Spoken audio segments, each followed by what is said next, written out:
Welcome to the Research Culture Uncovered podcast, where in every episode we explore what is research culture and what should it be. You'll hear thoughts and opinions from a range of contributors to help you change research culture into what you want it to be.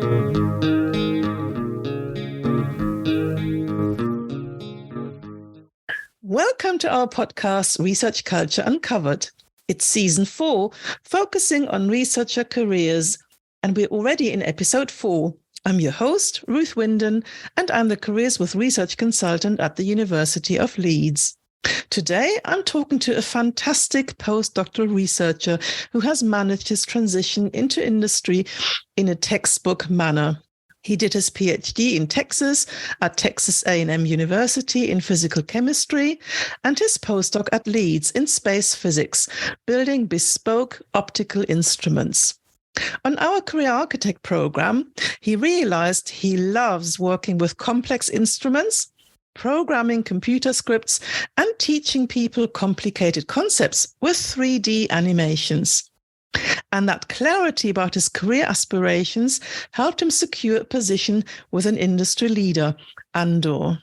Welcome, Dr. Niclas West. It's such a pleasure to have you. Hello, thank you for having me.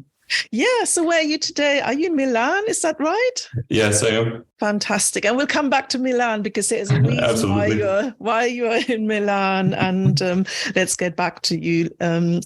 But before we dive into your career and how you've managed it so well, Nick, I just wanted to talk to you about something that struck me immediately when I met you. And I know you have a bit of a passion for dancing, and not just dancing in general, but a special genre. Do you want to tell us a bit more about that? Yes. So just basically since high school, I've been doing swing dancing. And so I joined the local swing dancing groups in Leeds right away. And actually, that's where I met my then girlfriend, but now wife. And, it's been my outlet to, de-stress a bit, but also has led to some of these things that are affecting my career paths that we'll probably get into in the next part of the discussion. So now you're dual national career couple as well, with an Italian wife, coming over from the US. So you're truly global orientated, Nick. Okay, Absolutely. So I wanted to talk to you a little bit about your background because, I've always wondered, you were in the US, what attracted you to the UK? Now you're off to Italy. Where does a curiosity about different countries come from? Overall, I do enjoy meeting different types of people and learning about different types of cultures. Even before coming to the UK and then next Italy, I moved around in different areas within the US, since there's somewhat different cultures there. But now I'm really exploring some places in Europe as well. Yeah, and it's interesting to see when you talk to me. You said I just like playing with instruments, and I thought that was such a great thing to say. It's so clear. It's a real passion of yours. Do you want to tell us a little bit about what that playing with instruments is? Yeah, so I think that really brought me to the postdoctoral position, because you through the university, you start playing through chemistry and physics. If you want to do experimental things, you can start playing with these instruments. I fell in love with, physically attaching, doing the plumbing of the gases, the electrical bits of it, the programming every aspect of it to make one big instrument, to make some new chemical insight in the world. And I realized the postdoc position is kind of the ultimate position you can reach within academia, unless you go to a national lab and have a career in that. But otherwise, as soon as you become a professor, you don't get to touch and play with all this equipment anymore. So the hands-on role, that was really what you wanted to keep. Okay. And that's when you started looking outside of academia. And I was part of your journey, and I was so impressed with when you were in Career Architect, how methodical you were and how much effort you put into really going deep so that you felt assured I'm making a good choice here. Because you also, let's be open about this, you also had a real challenge. You were American, you wanted to stay in the UK, you needed to find someone who was willing to take you on with the whole visa situation. Tell us how you did that, because I thought that was a really clever approach you took. Yeah, I think my partner at that time had maybe was still kind of in the beginning of her role. And so we wanted to stay, but it was based in Manchester. And so we wanted to make sure that I could travel to be where she needed to be. And I needed a work visa still. So partially I was flailing about putting whatever I thought would be important on LinkedIn, reading how to do that, looking up the list of companies that are already registered to sponsor visa. So I could know if I did get responses from recruiters or so, could the company already know how to keep people? And it really helped when I went into the career architect program to really systematically analyze myself. There was little aspects of it that I think I had touched on before, but it really clarified what I needed to do to systematically analyze the different jobs that were out there. Because I kind of, never having been in the industry before, there's so many job titles that I just had no clue what they were. And so I think Ruth really helped me to figure out what things I would like to do in jobs and what things I could be okay if it wasn't quite there, and really pick the top ones and only focus on those ones. And I learned so much from you doing that process when we looked at transferable skills, because as part of the program, what we always do is we look at your top 10 motivated skills, or the skills that you love doing and that you're also very good at. And you came up with your list of 10.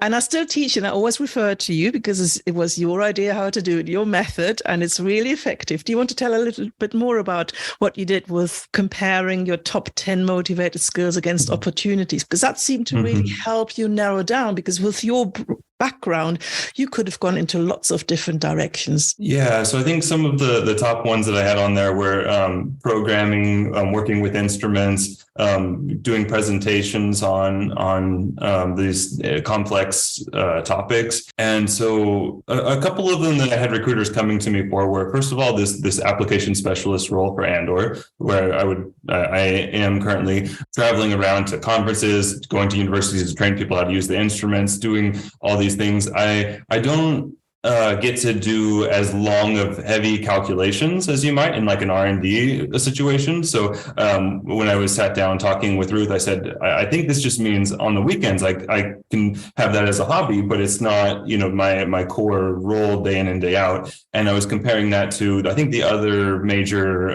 late round interview that I had was for a just LabVIEW programming job in Paris, where I was like, well, the location wasn't quite right. And it's just programming. There was the Andor really ticked all the boxes at that point in time. Yeah, and you are very systematic, weren't you, in looking, okay, these are my top 10. It's unrealistic to get a role where all my top 10 are fulfilled. And you said, okay, this one, the programming side is not as strong, but I can use the programming in my spare time. And that's what you're doing, because I know you're also studying Python on the side. And I thought, breaking it down and really thinking, what would it be like to do this role day in, day out, and what are my transferable skills? Which are the ones I love doing, I'm really good at? So the motivated skills, as we call them, and then being systematic and comparing, but also not being, okay, unless it's 100%, I'm not going there, because that's totally unrealistic. And so you did that really well. And then you seem to move into a really fantastic company, because what I noticed then on LinkedIn, as soon as you joined, all your colleagues came onto LinkedIn and they were so welcoming, said lovely things about you. Your boss came in, and I thought, wow, that seems to be an organization that really appreciates its staff. Yeah, absolutely. So some of the colleagues there as well were pretty good with LinkedIn. There was a lot of onboarding. It was still kind of in COVID time, so it was a little bit more remote than you would normally do. But it was, as soon as we could, they had me come there for training. It's a very close-knit team that when they do go out to conferences and things, you go out to dinner afterwards and hang out with each other. Yeah. So the social aspects as well as, the challenging role. And what are you enjoying most about your new role? Or actually, it's not that new anymore, because you've been there 2 years. Is that right? Yeah, it's hard to say any one thing that I, enjoy the most. I mean, it ticks all the boxes with all the technical, my skills that I wanted to be able to do there. So that was definitely good. It allowed me to have the freedom to and the security to know I could move around with my wife when I needed to. A lot of things there. Yeah. And, a lot of researchers are worried about, could I actually be adaptable and after some time in academia, be effective in different cultures or even enjoy different cultures. What have you learned about the cultural differences working in academia and in industry? Is it really the difference as big as people worry about, or what did you notice? So I think in academia, I always got the sense of, I always felt like if there's a problem, I'm the one that needs to solve it, because there's no one else that's going to take over and get you to the point where this paper is going to be published. And it's, in some cases, it's almost the opposite in a company. If it's not in your role that you're meant to be doing, that your manager wants you to do, you're really not supposed to do these other outside activities to push the team forward. It's almost supposed to, you're almost supposed to leave something sometimes, just so that the company at a higher level feels, oh, there's a gap there, we need to hire a new person to fill that role. And if you're doing that other task that you're not meant to be doing, it means you're not doing your role. There's a little bit of this, as well as what I mean by working as a team. To kind of describe what that actually means, though, and in terms of a company, then is that, I'm kind of in the sales wing, but I work with the product management people that design the instruments. I work with the marketing people, and I'm kind of a technical advisor, because I have a window into, I talk to the customers a lot and understand how they use the equipment and what they want in the next generation of the equipment, what they would respond to in terms of marketing content that the company would put on the LinkedIn page. So these people in these other departments will come to me and ask me for help with these things. But I always, as long as it's hard to judge exactly, but if it's only going to take a half hour or an hour, fine. Yeah, you work with those teammates. If these people start to ask you for a day or two of your time, your manager wants to know, are you still going to be able to get done what your manager wants you to do if you're doing too much help in marketing or, some other department.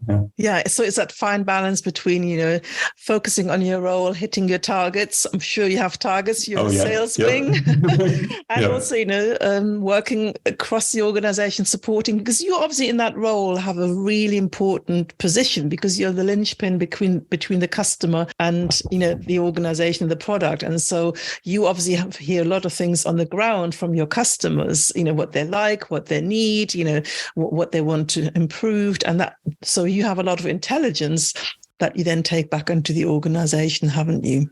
Mm-hmm. Absolutely. And when you look at your postdoc, what helped you then be so successful? Because it's so obvious from LinkedIn and your posts and people's comments that you're really good at what you do.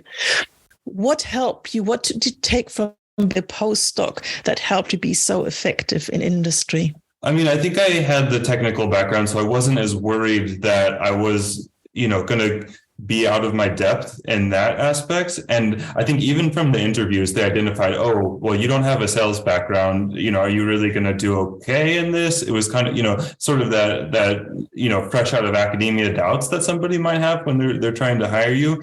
And so one, I think it was just identifying, okay, that's where I'm going to need to improve. And the company identifying that. So they put me through different types of sales trainings, first of all, to understand what value I have to the customers and how we can actually commodify that to sell that, basically. And also, I think I was just, a little bit lucky, because one of my colleagues on the team, she had been there for at least a year before. I forget exactly how long now, but she was set to mentor me to make sure that I was successfully making that transition, because she had only maybe a year or a couple of years before transitioned into industry herself. Yeah, so she was familiar with the organization and the company, but also, fresh enough, new enough to know what it's like when you join. So was she Absolutely. Like your informal mentor?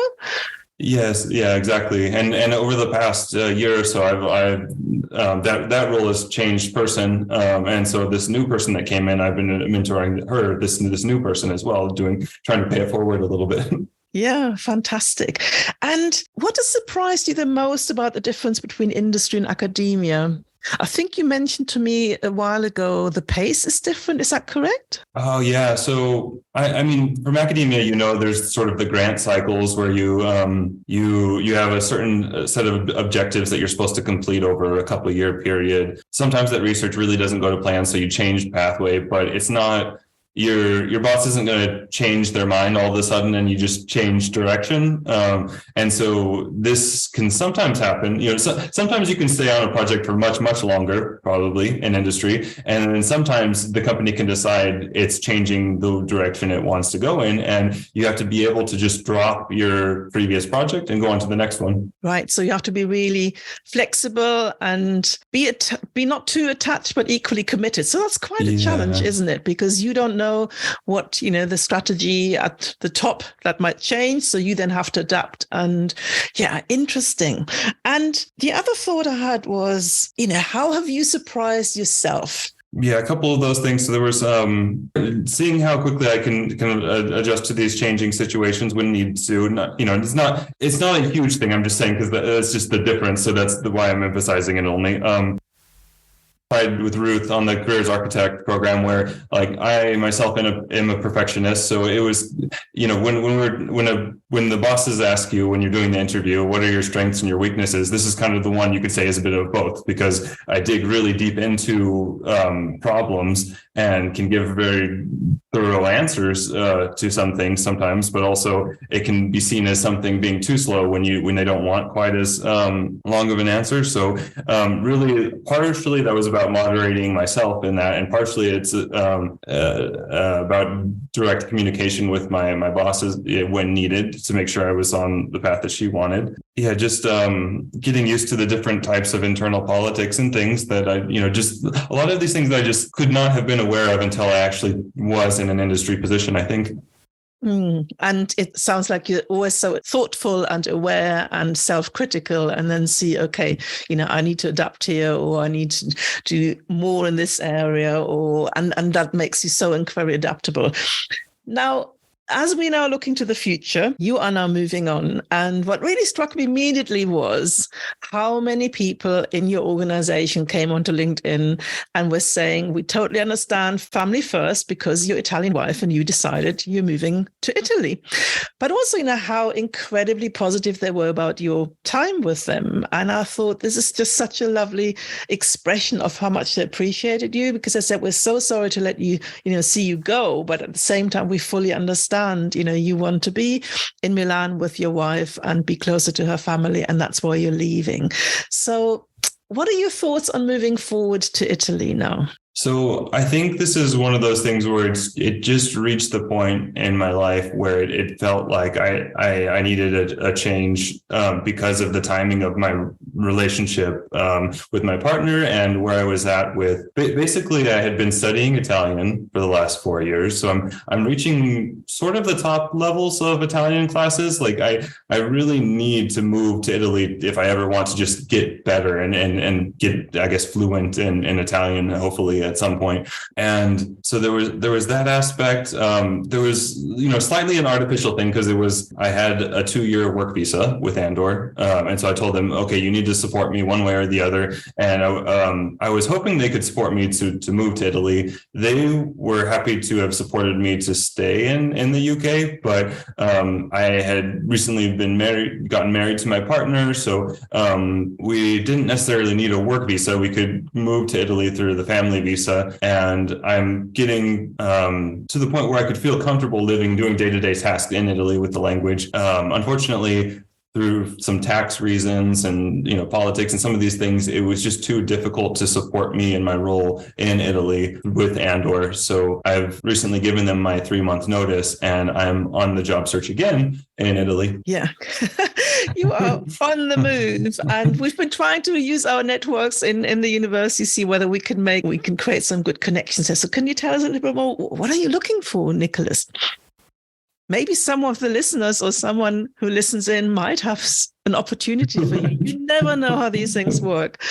Absolutely. Fingers crossed. So I again used LinkedIn to make an announcement that's what we're doing. That I do appreciate everything that Andor has done for me. I've loved working there because it utilizes my skills. I feel valued. It for the longest time gave me what I needed in my personal life. to be, with my partner. But going forward, looking for another role, I do want to try to maximize using a lot of the skills that I have. And so there's a certain couple directions I think I could go in. I think a lot of this journey of finding your right career path, in my opinion, is kind of finding out about the unknowns of the situation of this move. So, for example, one of the pathways I've looked at a little bit is for a data scientist role. The very first thing I did was just translate my CV and convert it into Italian so that I could look for an application specialist role, because this would also be very, very good. But just to kind of see what else is out there, when I was looking at data scientist roles, I actually had another colleague that left the same group, basically in the chemistry department as me, where she went into data science. So I asked her for an informational interview over a coffee, and we discussed what she had to do. So she had to pick up a few skills to learn. She had done a lot of Python work, so kind of maybe in a similar situation as I am now, where I've used Python for some stuff, but she had to learn some SQL and maybe start to learn some machine learning, I think. But it was kind of I was trying to figure out how could I be competitive in that marketplace, and it was similar to, maybe I should also mention a blind spot I had very early in my other career search back when I was leaving Leeds University, leaving the postdoc, because I had worked with some aerospace engineers, and because other people in the US and my group from Texas had gone to aerospace companies, I was like, oh, cool, maybe I'll see if I can do this in the UK. And I think I didn't realize how important being a citizen of that country is to some of these most of these aerospace companies. So it took an informational interview for it to kind of click that, I'm really, at that point I was sending out CVs to jobs that they were never going to call me back. So that's kind of partly in the stage that I'm in now. I'm sending out CVs to jobs that I think match, but also at the same time trying to have informational interviews to make sure, because I've heard horror stories where students are sending out thousands of CVs and never hearing back, and you're like, no one wants to do that. You really need to understand, why are you not competitive, I think, in that situation, because sometimes it's a little tweak to figure out exactly where you can go and actually be competitive in the job market. Absolutely. We always say, let's go for quality, not quantity, because a really good application is labor intensive. It takes a lot of time, a lot of targeting, thinking it through, positioning yourself, adapting your background to the opportunity, the organization. And that's always been our philosophy, hasn't it, Nicholas? Absolutely. Quality over quantity. And what I really like about your approach is you're so open-minded. You really do your research. You talk to people, you find out what's happening, and you're open-minded. And for instance, yes, data science is still a massively growing field, and you're always learning. And I think one thing that you personify so much as a researcher, the most important thing, I think, is that you're all such brilliant minds, but also so good at learning, because the world is changing at such a rapid pace. It's really important that, we keep learning and developing, because who knows what the world will look like in 10 years' time. I mean, I don't think that many people will be able to answer that, with AI coming, all these things. And someone like you, Nicholas, who's got obviously so many talents, you have so many interests, you're really good at learning, and you're looking at pushing yourself and learning and developing, you will find your way. And you also know you've already changed several times. You've changed universities, you changed countries, you changed roles, and that must give you confidence that, okay, this time it's Italy, it's another change, but I know I can do this because I've done it before and it's worked out. So, yes, that's what I want to hope. Yeah. Yeah, absolutely. And I mean, Nicholas, when you think back to when you were in that space, I'm a postdoc. I know I love playing with things. And, if I stay in academia, I will become at some point too remote to working with the equipment. When you think back of that time, wanting to, develop that career path, what are some tips that you can give people who find themselves now in that situation? Any words of wisdom from you? Because you're so good at this career management stuff. I think I had the sense that I knew what I liked to do out of, the stuff that I did with my postdoc. But again, I didn't know what jobs were even out there. And they go by so many different names, even the same role in different companies, all these things. I mean, personally, it helped me to go to the careers architect program to be led through a lot of that stuff. But otherwise, it's, as I was saying, get feedback any way you can for when you think you're finding the right pathway. Besides the informational interviews, I liked the LinkedIn approach because I was able to see, even though I probably didn't narrow it down as well as I should have before making my LinkedIn really well for one job versus another. It actually was really interesting to see, okay, what are recruiters actually coming to me for? What are the roles that they think I would be good in? I would get, I think these roles the one that I'm in now and similar ones take a really specific type of people. So while there's not too many of them out there, there's not too many of the people that fit in just right. And so compared to, so my brother does app programming. He gets recruiters coming to him every day on his LinkedIn. He puts silly things like he has night vision on LinkedIn, and the recruiters are still coming at him. I'm trying to get the search and the optimization, all that. And I get, one every week, couple weeks, just kind of depending on, you use the open to work thing, every little tool to, when it is the right fit, you feel it. I think, you get most of the way there, and the rest is convincing yourself and the other person, the people that are interviewing you can make it to all the way there, because they almost never are going to find somebody that's an absolute perfect fit. There will be opportunities out there where that is a perfect fit. And you've been really good and patient, because you have that additional challenge with a visa, because not every company sponsors international professionals to come in. And, I've learned so much from you, and you've been such a joy to work with. And all I can say is the very, very best for your journey to Italy, and ciao. Thank you very much. I've loved getting all the feedback from you as well, Ruth. You're amazing to get the shower of information on every time we chat about the career stuff. So thank you very much. It was good talking to you. Yeah, thank you. And we'll go off now onto LinkedIn, and I'll just share some of the latest things I've just learned, so to help you with your job search. Thank you so much, Niclas. Take care. Bye-bye. Thank you. Bye. Thanks for listening to the Research Culture Uncovered podcast. Please subscribe so you never miss out on our brand new episodes. And if you're enjoying the discussions, give us some love by dropping a 5-star rating and written review, as it helps other research culturists find us. And please share with a friend and show them how to subscribe. Thanks for listening, and here's to you and your research culture.